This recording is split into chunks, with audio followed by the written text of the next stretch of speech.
My family's biggest misconception regarding my depression diagnosis was that, well, you have no reason to be depressed. We're upper middle class, your mother and I are together, you've had a lovely childhood.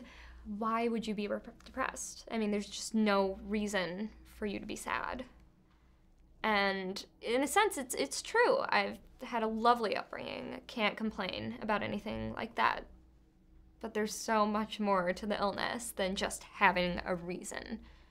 And I think that was one of the biggest things to get across to my family. A lot of the symptoms I experience when I'm in a depressive episode are, like I get really irritable really fast. I get my entire affect turns negative. All of a sudden, I'm not good at anything. I'm stupid. Everybody else is better than me. I attach a lot of self-worth to my grades. And so being in a program, a nursing program like I'm in, it's so pertinent that you get those good grades all the time. And when I don't feel like I'm getting the best grades I can, that can drive me to get really depressed and have very low self-esteem.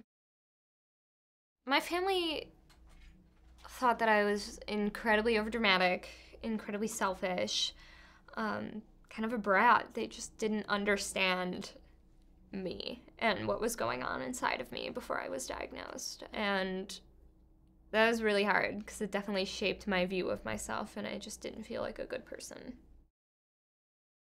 Being diagnosed formally, it gave me almost confidence in myself that I hadn't had before, because I was so ashamed with how I was feeling, and I didn't know why I was feeling the way I was feeling, and I felt badly for feeling that way. But all of a sudden when I was diagnosed, it was like, well, oh my God, like there's a disease and a disorder and something that could be treated then, since it had a name. I'm definitely a big pusher of the family therapy situation.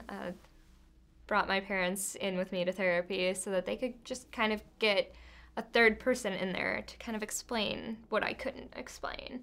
It's a really difficult concept to wrap your head around if you don't have depression, don't have anxiety, have never experienced anything like that before.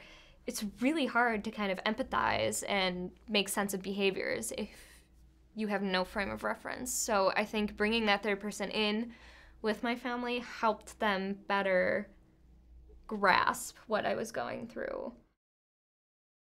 When I told a nursing professor about what was kind of going on with me and how difficult the depression and anxiety were in conjunction with school, and she said I should just quit, that was a blow. I mean, it was horrible.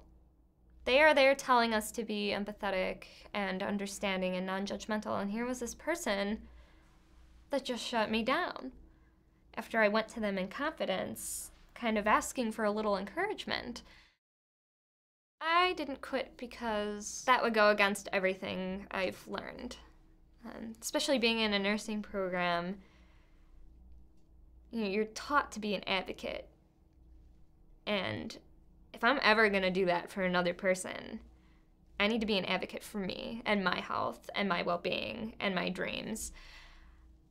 So there's no choice to just up and quit for me, because that defies everything I'm working for and everything I've done work for, all the therapy I've been through, all of the kind of trials I've been through. I mean, it would just void all of that, and that would be really unfortunate. So I don't want that to happen.